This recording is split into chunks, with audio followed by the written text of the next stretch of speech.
Hello, brothers, and welcome back for another episode of The Gentleman's Journey. I'm here with another very special guest today, Bill Hattendorf, one of the few men to initiate the 4 alphas, Alpha Delta of 69, Alpha Sigma of 82, or excuse me, Alpha Delta of 69, Alpha Eta of 83, and Zeta Delta just recently in 2019. He is our current number 7, and he is a former Chi Psi historian and has written the Chi Psi story as its main author. Bill, how are you doing today? Thank you. Great, thanks. Nice to be with you. Glad to have you.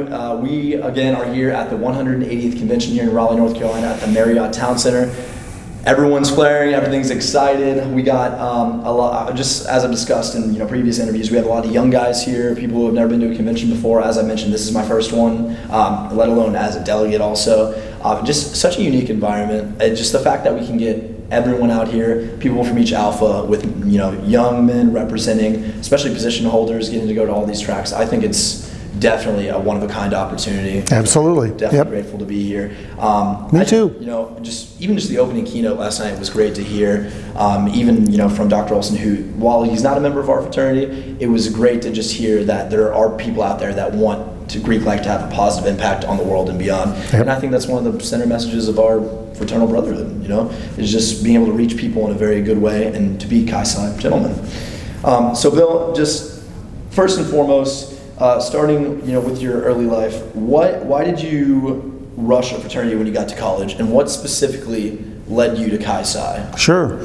I went to a big university. I went to the University of Georgia. It's a lot bigger now than it was, Go dogs. Go dogs, woof, woof, woof, woof, and all that stuff. Did I really do that? The University of Georgia was probably about 10,000 when I started there.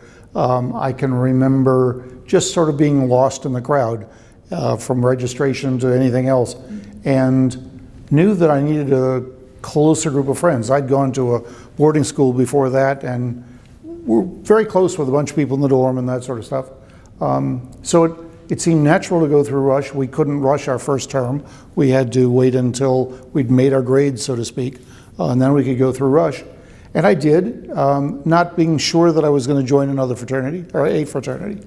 At that point, you went through all 27 houses during the first part of rush, and you narrowed it down and they narrowed it down. And I sort of found 3 or 4 fraternities I liked the most. Some that I expected to, not as much. It really had little to do with the people that there were people in them that I'd gone to high school with, but that didn't seem to make that much difference. My father was in a fraternity, and I tried not to necessarily be drawn to that one. It wasn't, I sort of wanted to be my own man. And when rush was over, darned if I didn't pick his same fraternity. And it was so cool calling home that night, and he was obviously pretty thrilled. I'm getting choked up now about it. My folks, when I was young in suburban Chicago, used to have wonderful parties. They had these great friends that would come over. And we had a house that was great for entertaining with a pool and all that sort of thing. And I can remember saying to my younger sister at some point, what great friends they've got. I wish someday I would have such a great collection. Even as a youngster, I felt that way. It wasn't until years later that I realized that most of those guys were his Chi Psi fraternity brothers from the University of Illinois. That the ring he'd worn all those years, I didn't know what it was. My mother had given it to him. It's a Chi Psi ring. So that was, it all kind of neatly tied together there. So that's what made me go there. And again, excuse me, I liked the guys there best. Those were the people that felt family to me. That seemed like that would be a good home. That was probably more important than the fact that my dad had been in it, but it was nice they worked out together. Sure, definitely the family feel is awesome, but I feel like once you really get settled in, we are all family. Oh, absolutely. I think if anything, this convention speaks to that. We are here because we all, even if we've never met before, we're bonded by something much bigger and way bigger than ourselves even. And just being able to connect with people on that kind of level, whether it's professional, personal, anything like that.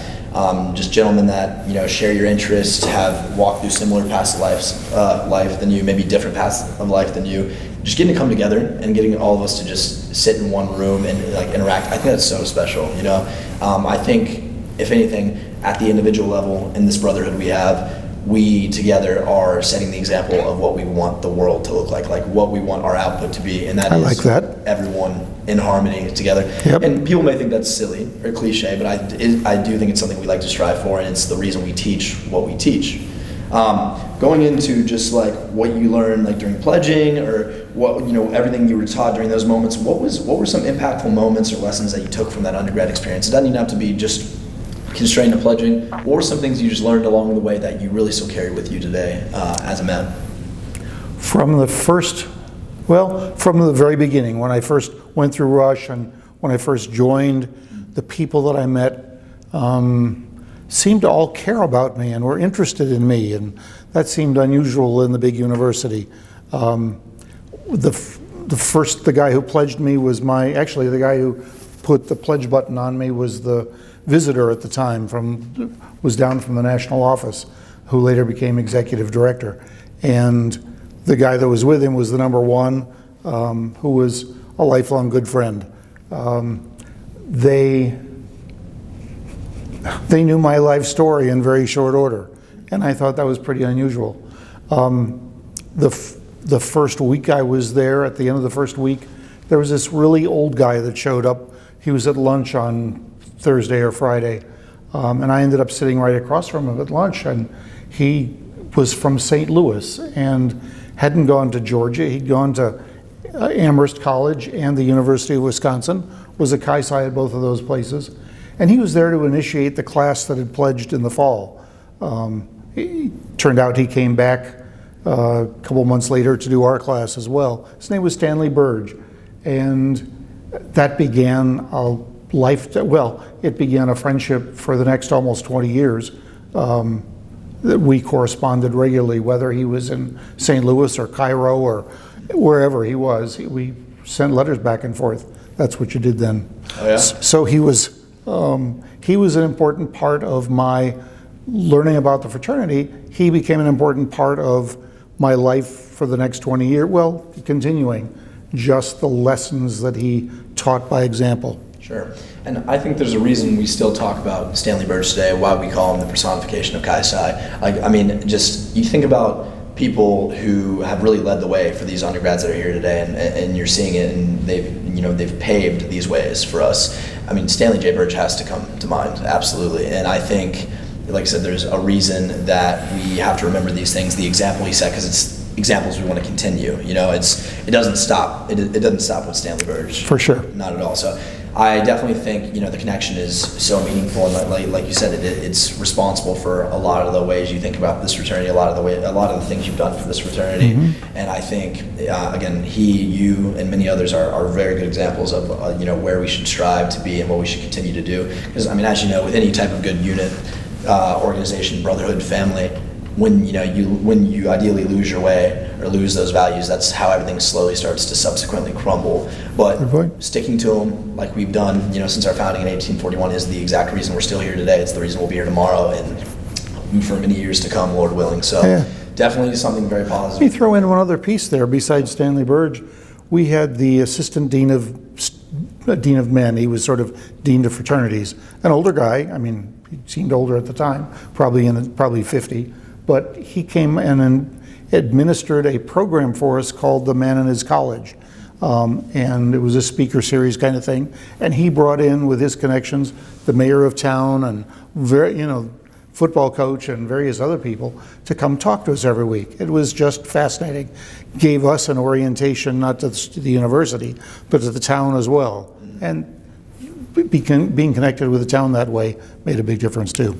I think so too. I think, it's very easy for, us as men and just being a part of a Greek organization to want to stay isolated, to want to stay to ourselves. But again, impact on community is a big part of what we do. Yeah. Impact, nationwide is also a big part of what we do. We're not sticking to one place. We're trying to be adamant about how involved we are. And I think, again, that's a reason why we're still going very strong.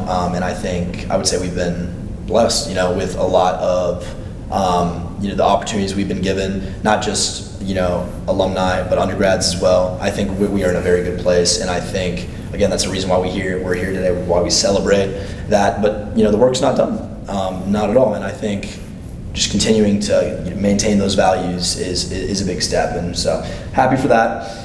Going on from that, so we talked about impactful moments, lessons. How about people? Who are some very impactful people? Obviously, you've named a few already that you've met along the way, Chi-Sci or not, that have shaped who you are as a man and as a person. Gosh, besides my parents and my grandparents and Stanley Burge, and that we had an advisor at Georgia, Comer Whitehead, whose son was in the fraternity, in my pledge class actually, and he was a wonderful example of how to live a life as well. He was the, I think, treasurer of the university, and his wife was in charge of football tickets. So it was an interesting combination of people to know that was helped out sometimes. Other people, gosh, a number of Chi-Scis. I got to know Chi-Scis not just from my own alpha, but from a number of others as well, as an undergraduate, and then as the years went on. 4 of the 5 guys in my wedding were Chi-Scis, and each of them from a different alpha, from Michigan, from South Carolina, from North Carolina, and from Washington and Lee. And those kind of friendships have been terrific. I still am in touch with all of those and a lot more. I think again, it just to reiterate, it's a huge reason why, weeks and weekends like we have for convention are so important, because these are some of the rare opportunities you get to meet everybody from all these different camps. Sure. Where would you say you met the 4 men in your wedding? How did you connect with them? 3 of them worked in the central office with me. Okay. And the 4th one I initiated. He was one of the founders of his alpha. Very nice. And we just struck up a friendship. We had done PSDs and other Chi-Sci programs together. Of course. Yeah. And you talked about how you had a lot of resonating impact and vice versa with guys from other alphas, but we talked about in the beginning how you initiated into several alphas as well. Many with, again, you have 69 your own when you graduated your undergrad, you have 82, 83, 19. So a little spaced out between some of them. What would you say led you to all these different places? People, things? They invited me. But as when I was an undergraduate at Georgia, my girlfriend that I dated starting in high school ended up, her family had moved to North Carolina.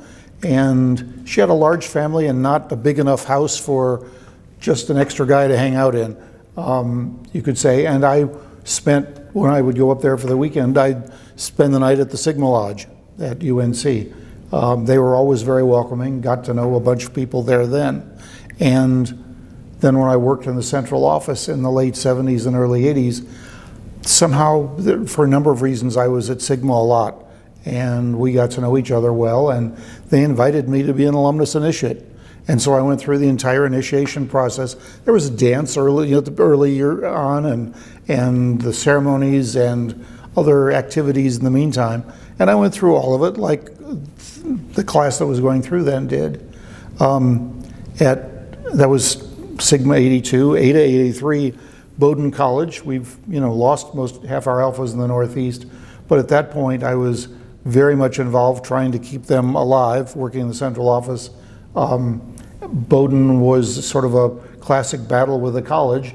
It ended up the way a number of them did, but a longer, painful process maybe.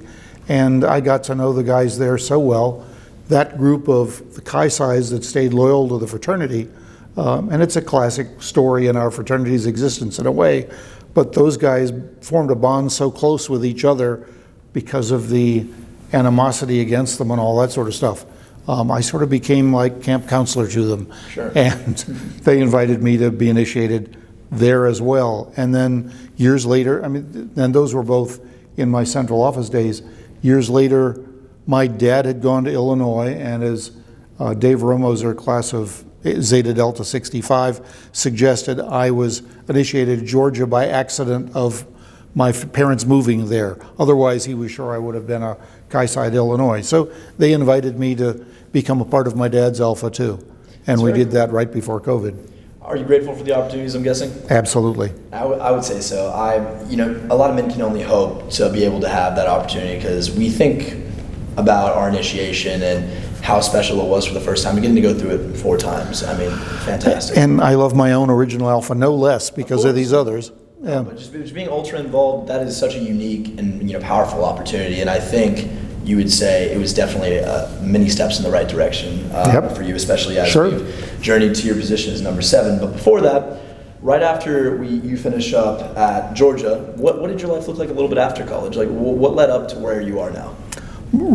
After college was getting drafted. We had selective service back, well, we still do. We actually drafted people in the Army and the Marines in those days. And there weren't any openings in National Guard or reserve units or any of that sort of stuff. So, and I didn't really want to join up for a longer commitment, so I was drafted. And ended up volunteering in a couple places. I didn't want to extend a longer period of service, but I got recruited to be in the 75th Ranger Regiment over in Nam by going through in-country Ranger School, because I hadn't volunteered to do it in the States. So that was an interesting experience. The last few months I was in country, I played in an Army band, played trombone. Thank God for those 7th grade trombone lessons. But coming back to the States, I was in retail for a little while and went to law school, and toward the end of law school it was suggested, why don't you come work for the central office? The guy who was executive director was retiring, and so I got hired and did that for 5 years. Had a wonderful experience. I thought I would be mostly working with undergraduates. The job ended up being more working with alumni and working with the visitors to go visit the alphas. So I was on the executive council. I got elected to a couple more terms on the council then. But I went to, what do you do when you've worked for the central office for a living?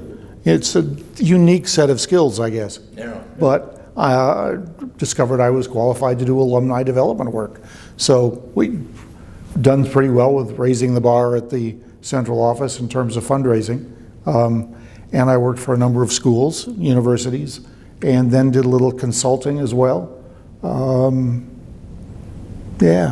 And still doing some of that. Ended up doing a lot more publication work than I'd ever expected.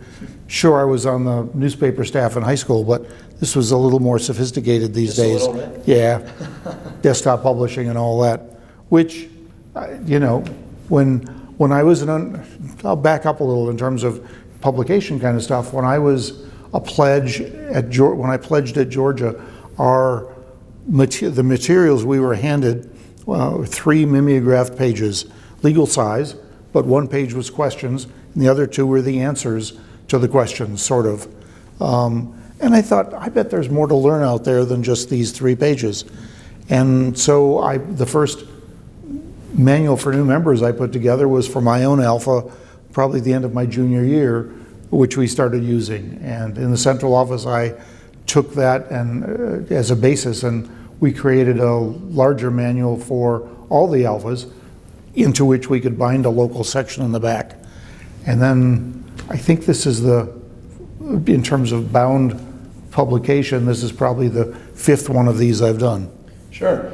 I mean, as we mentioned at the beginning of the interview, you are the author of the Kaisai story. I'm sure it's a mini hands on deck project, but that is your name on the inside cover.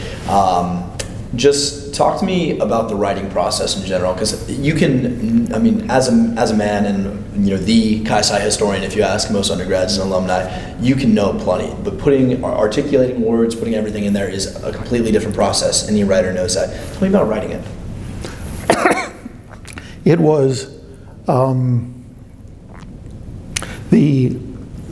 one we did before this. I don't know where to start here. I assume we'll edit some of this out.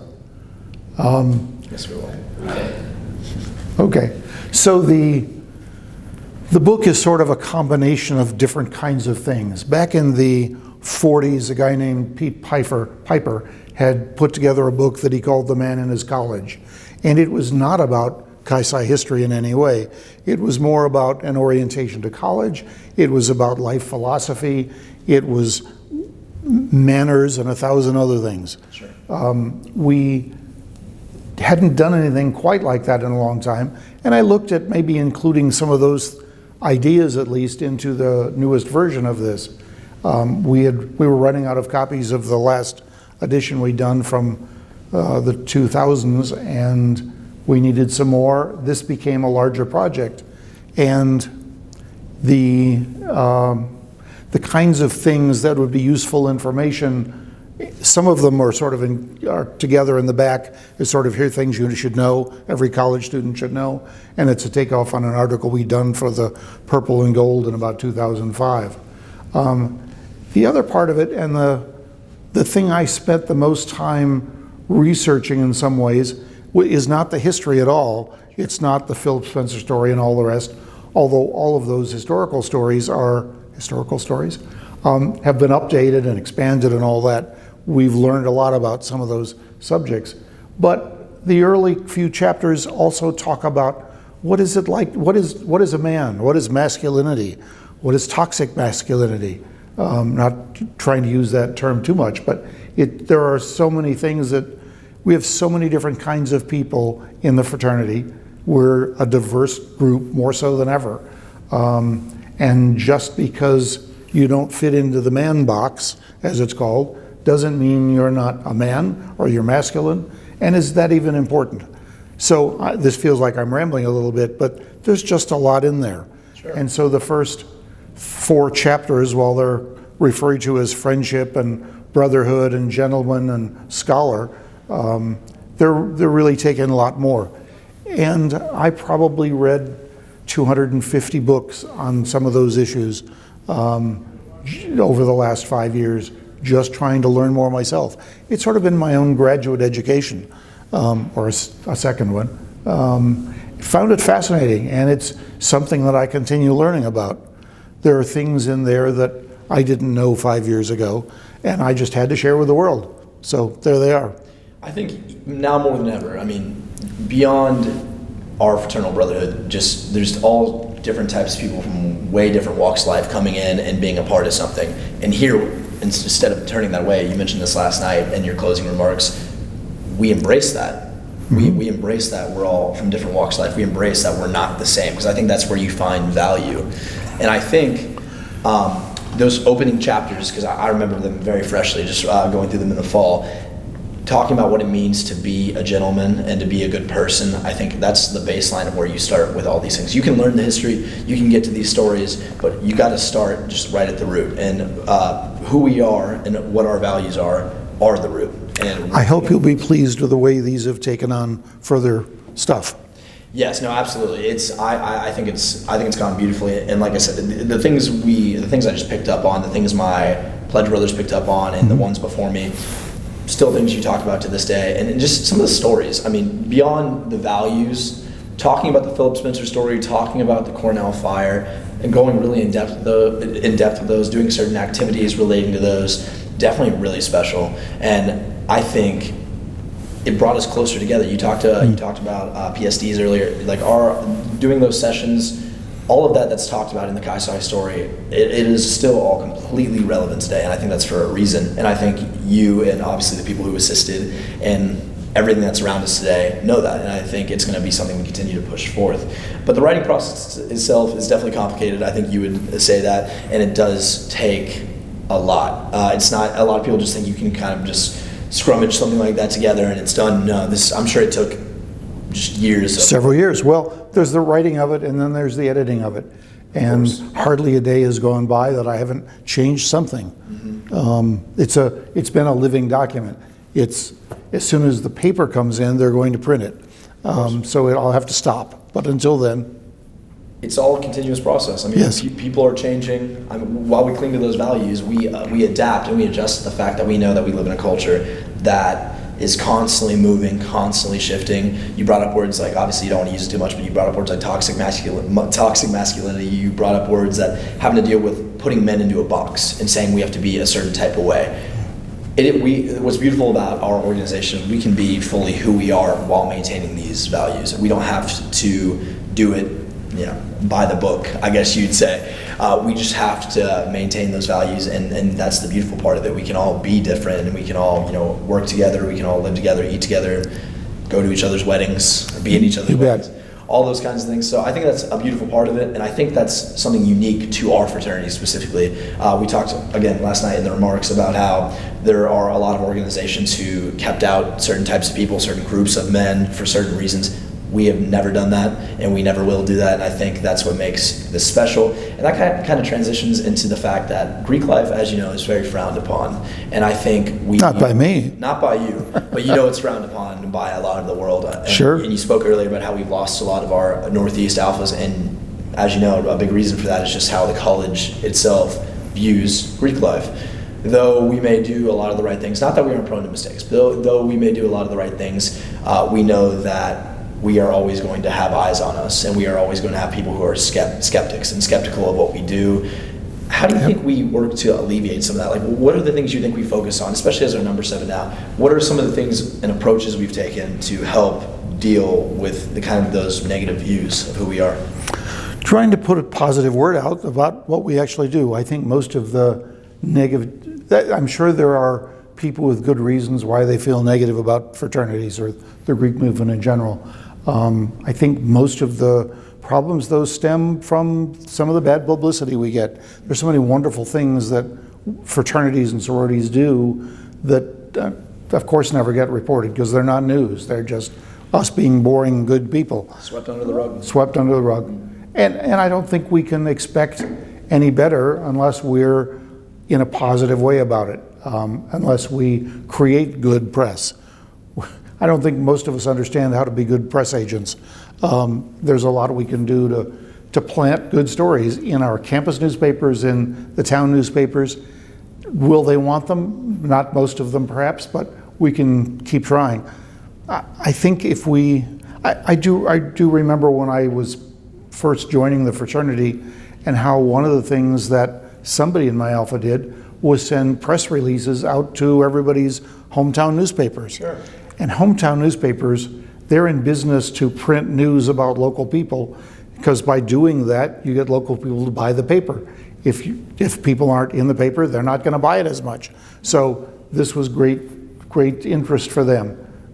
And that's how a number of my parents' friends found out what I'd done, where I'd pledged. I think philanthropies are bigger than ever also. You know, oh, absolutely.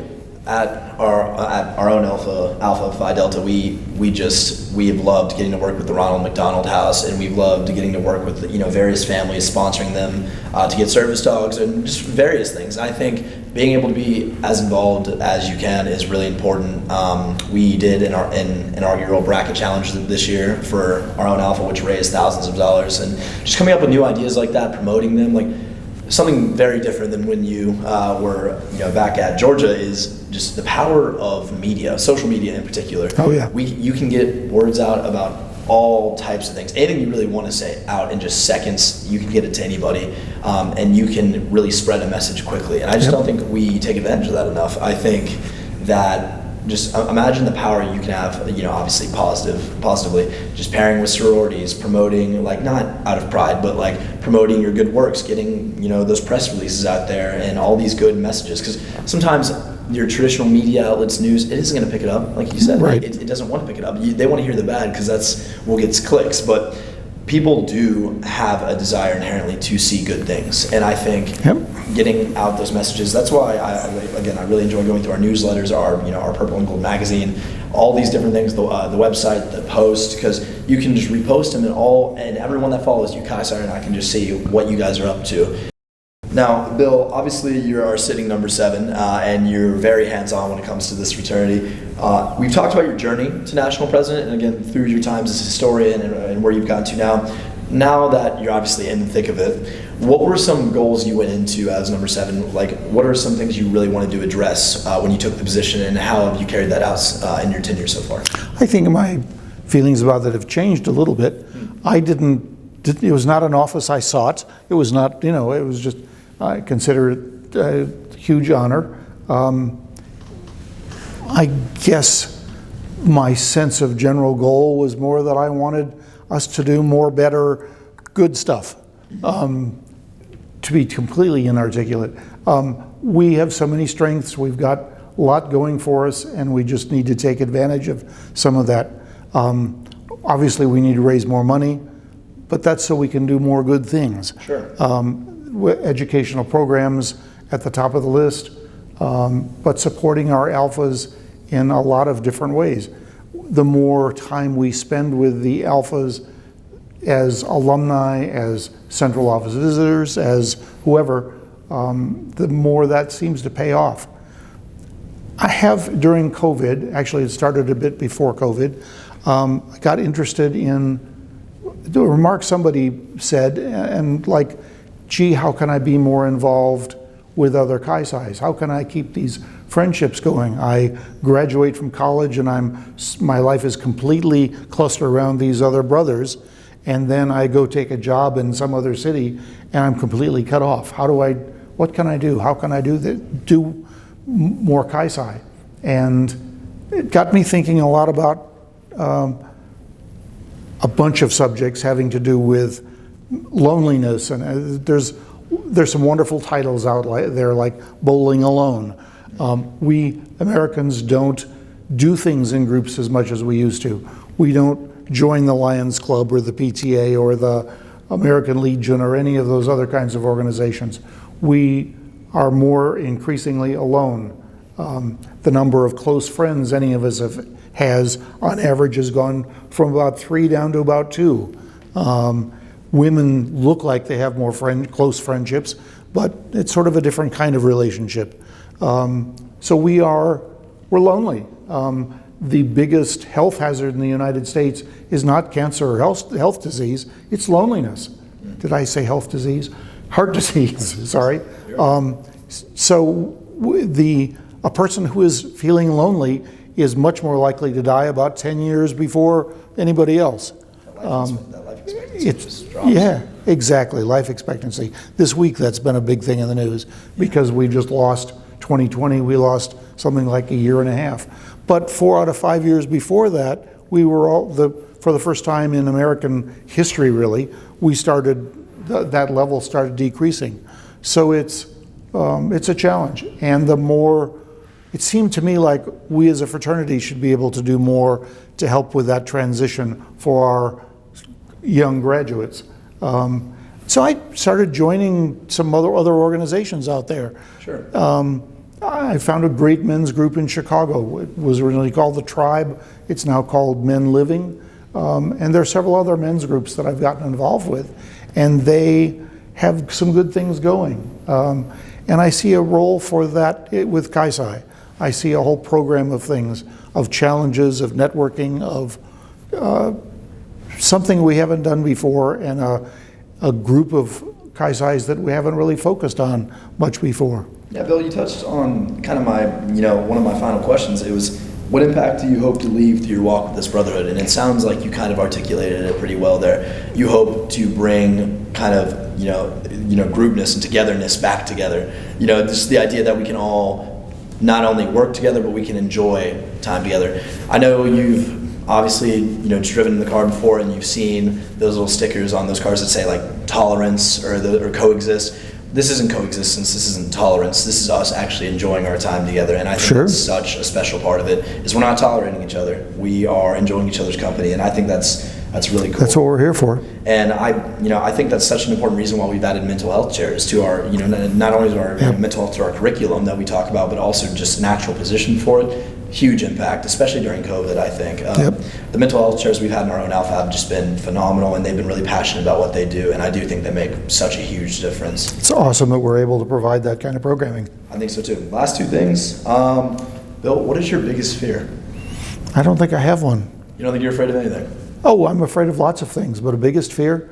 There was when I was in service, there was a list that was put out about life expectancy of various occupations, particularly in a war zone, and I was right up there at the top. It was about a day and a half.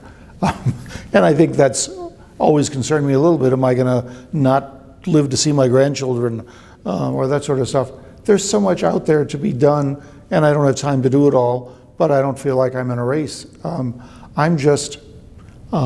I would hate to be cut off from this fraternity network. Sure. I don't have a good answer to this question I whatsoever. think that was strong, though. I did think it was strong. Mortality, I think, is something that every man fears to some extent, whether they Yeah. tell you yes or no. So that's definitely good, and that's definitely valid. I've certainly outlived my expectations. That's all you can hope for. Like I said, you never know when You that don't. day is coming. So I think that's the special part of it, though. And lastly, Bill, is a hot dog a sandwich? No. Bill, thank you so much for sitting down with us today. I know that was random, just something we had to toss in there. We really do Wow. appreciate you sitting with us. This has been Bill Hattendorf, our current number 7, initiated into 4 alphas. We thank you guys for joining us. Thank you, brothers. We really do appreciate it. We hope you have a great rest of your week, and God bless.